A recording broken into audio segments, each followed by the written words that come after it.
Plus on est de fous, plus on lit. Version bonus.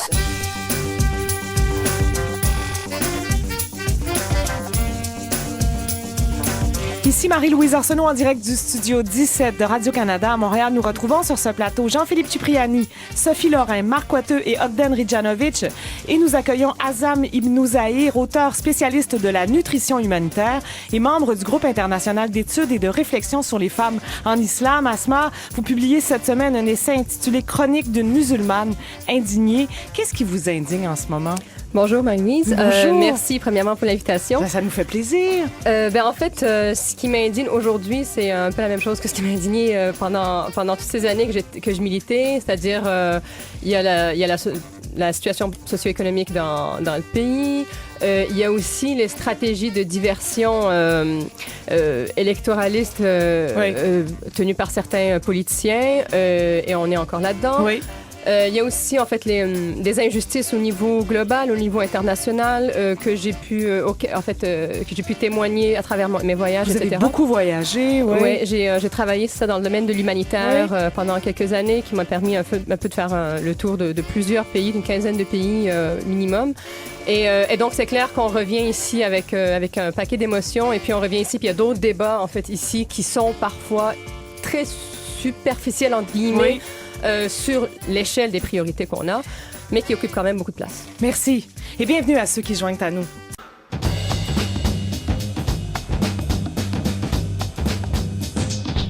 Dites-nous tout. Nous accueillons sur ce plateau aujourd'hui Asma Ibn Zahir, né le 24 février 1980 à Casablanca, au Maroc. Vous avez immigré une première fois au Canada en 1983. Ça s'appelait Hull à l'époque, ça s'appelle aujourd'hui Gatineau. Vous êtes reparti, toute la famille est repartie au Maroc, puis votre père est revenu seul, d'abord en 92, et votre frère et vous êtes venus le rejoindre en 94. Votre père est arrivé 6 mois plus tard. Dans l'essai que vous publiez cette semaine, Asma, Chronique d'une musulmane indignée, vous racontez que votre père, qui est ingénieur, qui était ingénieur en informatique, a eu beaucoup de difficultés à trouver du travail au Canada. Il a mis 6-7 ans avant de trouver un boulot. Pourquoi? En fait, pour les mêmes raisons qu'aujourd'hui, que je veux dire, les gens qui sont d'origine maghrébine ont de la difficulté encore à trouver de l'emploi. C'est-à-dire que je pense qu'il y a un grave problème de discrimination à l'embauche qui a été plusieurs fois en fait prouvé à travers des études menées par la Commission des droits de la personne, droits de la jeunesse, par exemple.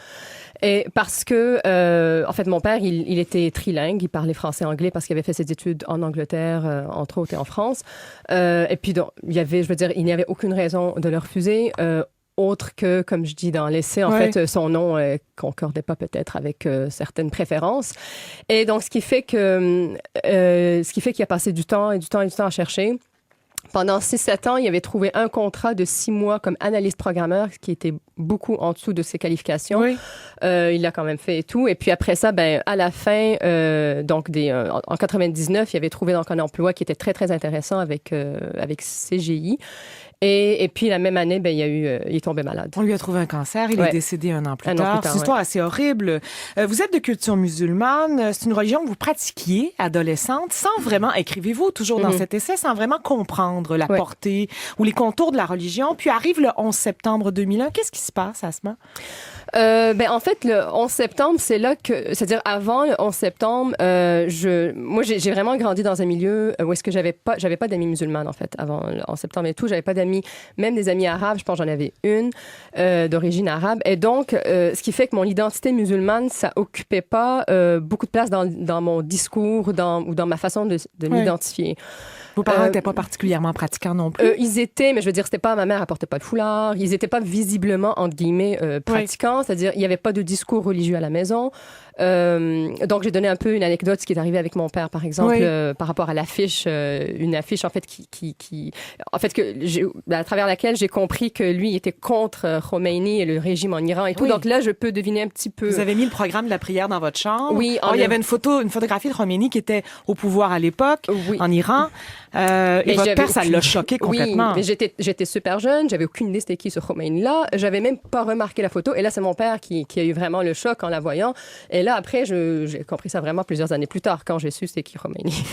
Donc, à l'époque, c'est ça, c'est que j'avais pas vraiment de discussion religieuse avec ma famille. Puis là, arrive le 2001, et là, tout d'un coup, l'histoire de l'islam et des musulmans, en fait, commence à être beaucoup plus audible et visible, en fait, à travers les médias. Et là, mon identité musulmane, elle prend le dessus, mais ce n'est pas moi qui l'a mis, en fait. Qui l'a ramené sur le dessus, c'est que en fait, si vous voulez, c'est la société qui me l'a projeté, en fait, en surface.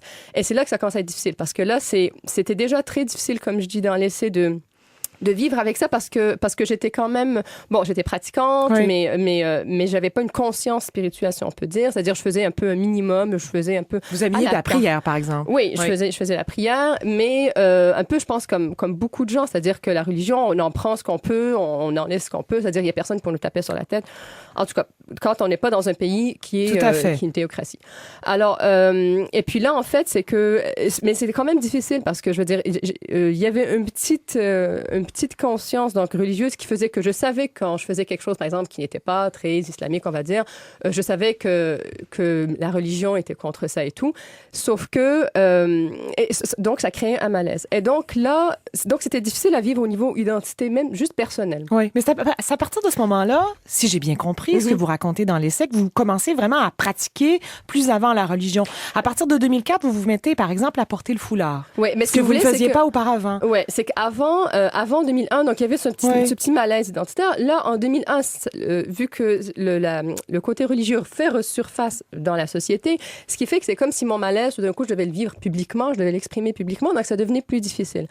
Après ça, j'ai fait un cheminement, en fait, spirituel qui m'a amené en 2004 à porter le foulard, parce que, en fait, c'est que j'avais commencé à m'intéresser un peu plus à c'est quoi ma religion, parce que je la pratiquais vraiment de façon très ambivalente, très inconsciente parfois, c'est-à-dire que je faisais les choses, je ne savais pas pourquoi je les faisais, etc.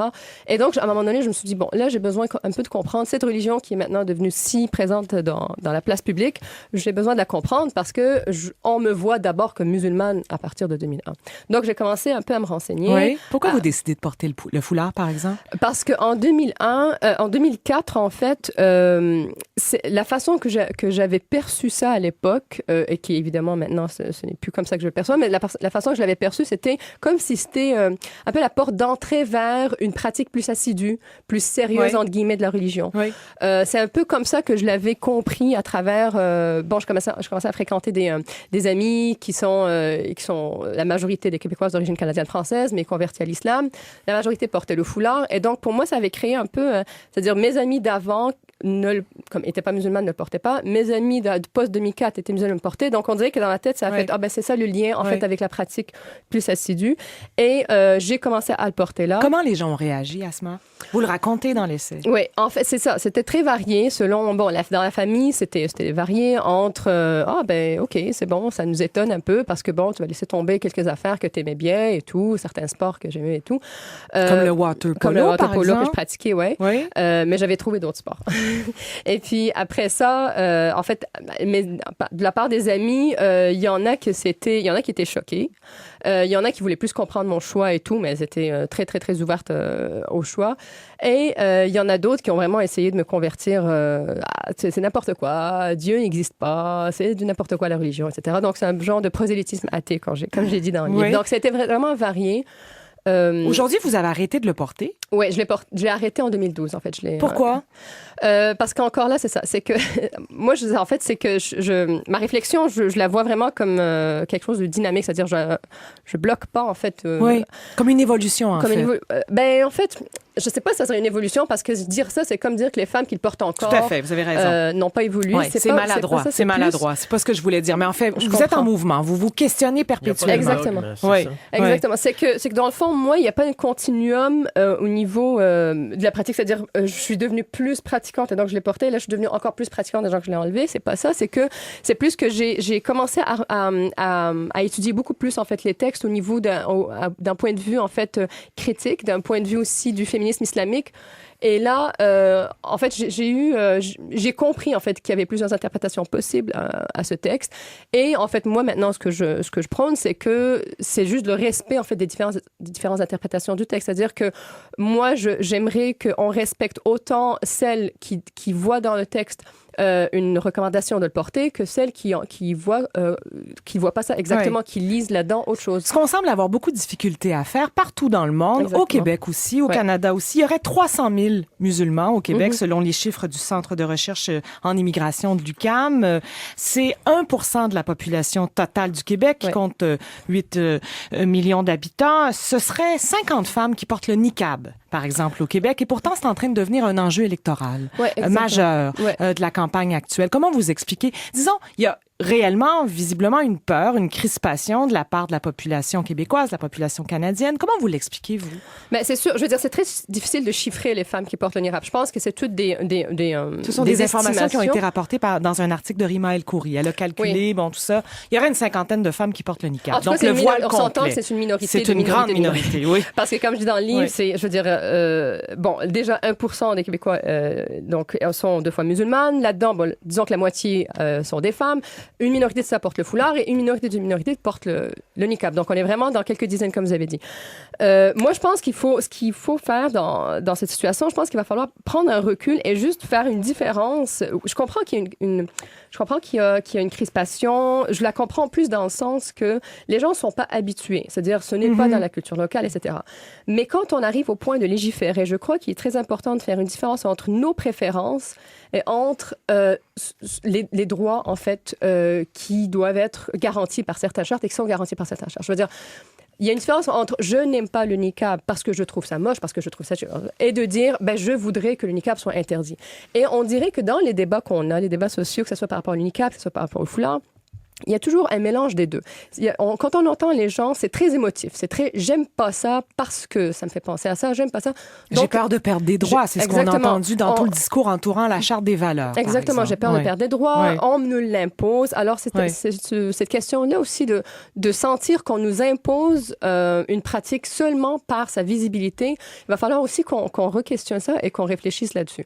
Et donc, c'est pour ça, en fait, que si on fait le choix d'être dans une société, dans un état de droit, c'est aussi d'accepter qu'il y a des choses qu'on va voir dans le paysage, en fait, qui vont faire partie de notre paysage visuel, qu'on n'aime pas nécessairement et qu'on préférait qu'elles n'existent pas, mais elles existent parce qu'il y a certains droits qui les protègent. Sur l'affaire de niqab, malheureusement, elle prend des proportions mais énormes dans les enjeux électoraux présentement. Ce qui est une preuve qu'il y a une peur sur laquelle, bien sûr, les politiciens exercent un espèce de chantage émotif d'une certaine façon. En tout cas, il y a une peur réelle sur laquelle on pousse là, à l'heure actuelle. Mais sincèrement, moi... Mais la peur, elle est là. Oui, la peur est là, c'est clair, mais je pense que ce que ça prouve en ce moment, c'est plus que les politiciens essaient de faire de la diversion, en fait, sur d'autres questions. Et j'étais contente de voir le communiqué de presse par, en fait, les communautés autochtones qui ont dit, ben, il y a d'autres priorités, en fait, qu'on voudrait. Et donc, c'est pour ça qu'il va falloir commencer aussi à réfléchir de comment les priorités sont déterminées, sont choisies, en fait, par les politiciens lors des périodes électorales.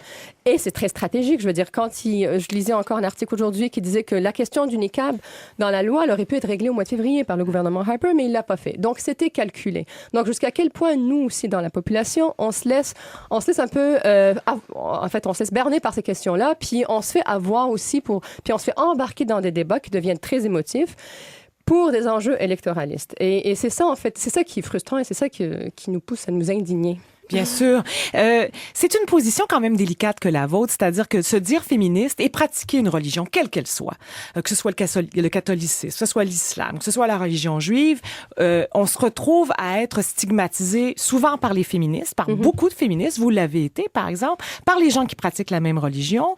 Vous vous dites féministe, puis vous vous dites musulmane. Est-ce que c'est une position confortable que la vôtre? Certainement pas. C'est un beau choix de mots. Oui. Certainement pas, mais je veux dire, juste le fait, je pense que de se dire simplement féministe, c'est pas simple, même aujourd'hui. Je veux dire, dans la société, c'est pas confortable. Donc, dépendamment des milieux, évidemment. Oui. Est-ce qu'on peut pratiquer une religion et se dire féministe?